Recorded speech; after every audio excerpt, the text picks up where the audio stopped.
Welcome boys and girls, Christine here with a discussion about the existing Legendary Lords for the Tides of Torment races. The ones as they currently are, and the kind of things that Creative Assembly should hopefully improve for them based on their current situation, though of course all of them will benefit from the reworks that are coming out. And Creative Assembly has stated that 4 of them, be it Tyrion, Teclis, Wulfrik, and Throgg, will be receiving updates, unique mechanics, and so on and so forth. But let's take a look at the situation as is. Starting with Tyrion, he is an A-tier Legendary Lord. Not quite an S-tier, I would say. His campaign can feel a bit limited in certain respects. The unique skill line choice doesn't quite work out. The victory conditions do limit his campaign potential, and so on and so forth. But out of the Legendary Lords that were released alongside Warhammer 2, Tyrion is one of the best Legendary Lords that Creative Assembly ever released at the launch of a game. He's strong in battle, he's good in a campaign, he does work within the confines of the race. Hopefully his new mechanic that he is going to get with Tides of Torment will end up being more than just some gimmick. That is, by the way, my concern at the moment. But even so, at the moment, he's pretty good, pretty solid, he just works. The issues he has, beyond his limited nature in the campaign, have a lot more to do with the racial situation of the High Elves, as opposed to any kind of problems he has himself as a Legendary Lord. Though is the question, isn't it? Will they break his quest items again with Tides of Torment? Because they did before, and it took them a while to fix it. Just worth pointing out. Will we see a repeat of that situation? But really, yeah, he's great, just not S tier. He works, and he will be improved. Not really much to say. Then we have Teclis. Teclis is one of those Legendary Lords where you really wonder what Creative Assembly was doing with the release in Warhammer 2. His campaign has never worked. The focus on a jungle warfare for a High Elf is not especially great as a situation, and that's something Teclis carries with him to this day. Sure, he now starts in the Southlands, opposite Kairos. You might think it would be an epic matchup, but it just kind of doesn't really work out for who Teclis should be, and also dealing with one of the major siege factions is always going to be an annoying thing in any campaign. But especially when you don't have the climate situation, the swift movement, and the way High Elves work as a race.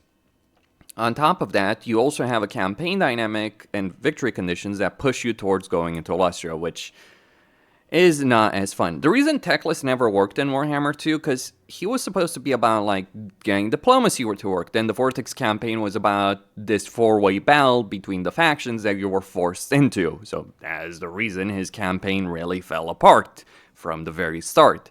And as a magic user, him and Mazdamundi just never really worked out. They're actually the only 2 Legendary Lords that Creative Assembly released with Warhammer 2 that never really found their footing.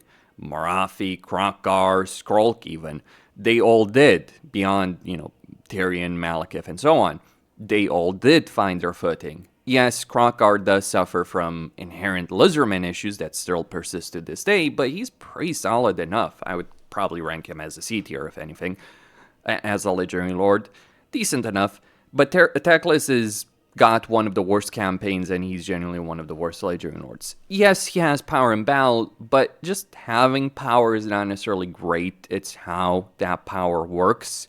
And suffice to say, for one of the best spellcasters in the world, Teclis leaves a lot to be desired. Suffice to say, Lord Kroq and Drazov are substantially better casters. Morathi is a better caster. X, Y, and Z are better casters than Teclis in many different substantial ways, and they're a lot more fun to use. It's kind of sad that Gelt ended up being the far better spellcaster with Thrones of Decay, but hopefully now Teclis will surpass him. Not just equal his campaign, but actually having a better campaign than Gelt ever did. Then we have Alarielle. Alarielle is one of those situations of a campaign where the Legendary Lord works. She doesn't have the best skill tree, but it's one that gives you power if you go down the campaign route. That skill line choice, again, just like with Tyrion, doesn't quite work out. Campaign benefits outweigh any kind of benefits you might have with her army, and in her case, her campaign benefits actually give her a lot of power to her army because handmaidens are pretty powerful. And the fact she gets more handmaids than anyone else, all the other Legendary Lords combined, makes Alarielle the single best empire builder of the High Elves.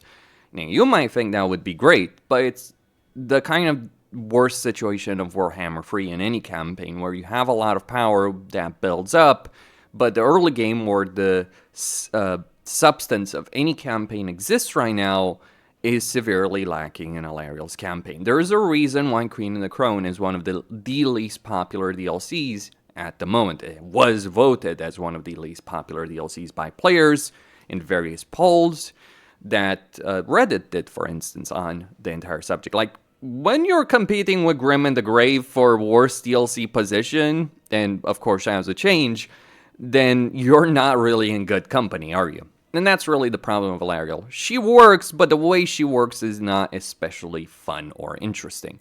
Then we have Alith Anar.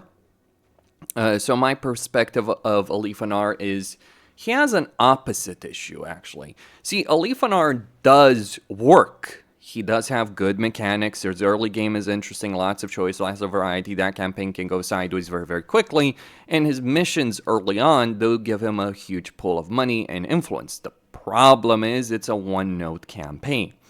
You basically fight Dark Elves, and then you've got nothing else to deal with. And that influx of cash and influence does dry up very quickly because of the way assassination missions are structured and the way they work in the game. Great for an early game situation, not so great for any kind of longevity, and replayability does take a severe hit. On the flip side, he's pretty awesome from the perspective of having both stock stance and underway stance, as well as replenishing campaign movement range and just murdering everything he deals with. He's like the bastard child of both Khorne and Skaven as a High Elf Legendary Lord. I suppose that, weirdly enough, works, but he's been called the Skaven High Elf Legendary Lord for a very long time. I would add in a bit of Khorne right now, even though he does use ranged weaponry. That's why I say bastard son of the Skaven and Khorne, really. Then we have Eltharion. Eltharion has a different problem. While Eltharion, like Alith Anar, is a very iconic character, and he came as part of a pretty solid DLC at the time, the problem with Eltharion is you do have choice, you do have different options of how you approach the campaign, you do have a decent roster of unique units that are exclusive to him, but here's the issue. His dual start doesn't quite work out within the context of a campaign of Warhammer 3, but on top of that, he doesn't have the tools needed to really properly contest the Badlands, because you've got mountains, and he doesn't have mountain climate. He also doesn't have ways of using the underway, which is a pretty big deal in that situation. But the worst part about Eltharion, besides inherent High Elven issues, is the issue of his unique campaign resource. Warden supplies are just annoying as a mechanic to deal with because they force you to fight every single battle manually, not because you need to in order to win, but rather because you need to in order to secure Warden supplies. So that definitely needs an update. Overall campaign pacing, structure, and where's the rivalry with Grom? Because you play an Eltharion campaign, you expect a big showdown with Grom. That did happen in Warhammer 2. But it doesn't happen in Imoortal Empires because you're in the Badlands, you start in the Badlands, sure, you can make your way back to Ulthuan, but Grom starts in Bretonnia. So it's like weird that the two characters that should be natural rivals to one another don't end up actually facing each other. You can completely ignore Grom and someone else will deal with him, generally speaking, in Bretonnia, or Wood Elves, or a combination of the two, if not Kembler, if things go sideways, or even Karl Franz, really. So, yeah, not exactly the best campaign dynamic. Pity about High Elf Batman, but yeah, his campaign doesn't quite work out. Then we have Imrik. I would say Imrik is more of a B-tier campaign. Unlike Eltharion or Alith Anar, who have their own problems, Imrik works as much as a High Elf works at the moment. He's far from Ulthuan, so that's a limitation. Climate situation, in his case, is a problem Frozen. Then he is in Darklands, which has a lot of mountains near to it, so navigating that without underway is a bit of a painful experience. Here's the thing. When you have a campaign that's focused on you fighting on the other side of the world, you at least want to have the toolbox needed to actually deal with that part of the world, which Imrik does not have. Lack of underway. Hilariously enough, Alith Anar, if he had mountain climate, would actually have a much better campaign in the Darklands than Imrik does. As a legendary lord, yeah, Imrik is really good. He has a good skill line, he has a good combat power. His dragons are a bit interesting, though they could again use an update. He kind of feels like a free legendary lord that Creative Assembly has never really properly done more with after that, which is always a shame. Imrik has always had these issues of campaign dynamics ever since he was introduced in Warhammer 2, and I think it is quite a shame that they've never really properly updated him since then. Because if there is a legendary lord that could be awesome, that you can really feel could be awesome and is awesome in many ways, it is Imrik. His quest objective to confederate Kalador back at home is also an annoying factor. It's more of these micro annoyances with Imrik more than anything else, and yeah, not having underway, that does limit his campaign. Then we have Wulfrik, another F-tier legendary lord. Gee, I wonder why. Seriously though, Wulfrik is one of those legendary lords that was developed for Warhammer 1. And never updated since then. So quest battles, items, skill line, faction effects. He's a bad lord from a skill line perspective. Not terrible, just not great. Mediocre at best. But yeah, skill line wise, lord effects, faction effects, there's a lot of underwhelming stuff about Wulfrik. He doesn't feel faithful to his lore, which hopefully Tides of Torment will do. We know they are going to change him, update him, and give him a different starting position. Skeggy, maybe? I'm not sure how to feel about the jungle start, though. Believe it or not, out of the positions you could start the campaign, and Skeggy isn't necessarily the worst one in the world. Maybe different kind of choices. Maybe start him in the middle of the ocean. Who knows? The thing is, Wulfrik should have teleportations. Out of all the characters in Warhammer 3 that have teleportation, Wulfrik, the only one who actually does have teleportation and actively uses it in the lore, is the one that doesn't. It's saying quite a bit. Then we have Throgg. Now, there's been a lot of discussion about his character design, his voice acting, etc. But I would say Throgg as a playable character does generally do better than Wulfrik. He does have some uniqueness to him in his campaign. His focus on monsters. He does have a troll benefit as a faction benefit, which I would say works better than the Marauder benefit in many cases, because a lot of Marauder units are not great, with the exception of Marauder champions, to some extent Berserkers. So it actually ends up being a far more useful benefit and a far more tangible one. And he also has a better starting position, and just in general, a far better campaign pace than Wulfrik does. It's still not great. He's still Norscan, of course, but he will be getting an update. He has already gotten an update in terms of his voice acting. Then we have Nakari. I would say Nakari is also a D-tier legendary lord at the moment. So, on one hand, Nakari is really powerful. When I say Nakari is powerful, Scarbrand, for instance, for Khorne is powerful because you can abuse the AI situational maneuvering and take advantage of Scarbrand's mass to annihilate your enemy. Nakari is powerful because Nakari annihilates armies even when those armies are controlled by players. And even if you don't have two people in a multiplayer campaign going after each other, even fighting AI Nakari is still fairly freaking terrifying. Assuming you can't auto-resolve your way through victory, which, by the way, against Slaanesh you can. But when you see a Slaaneshi army charging towards you of simple demonites, it is a freaking terrifying sight. And Nakari himself, or herself, itself, is also damn terrifying to deal with on the battlefield as well. So you might think that works, but the problem is, on one hand, Slaanesh doesn't really work that well, but beyond that problem, beyond the fact that the game in itself isn't conducive towards a Slaaneshi playstyle working out, like movements, like you have a fast-moving, high-damage army of glass cannon units, but you have a lot of sieges in the game, and that's the reason Nakari doesn't work out.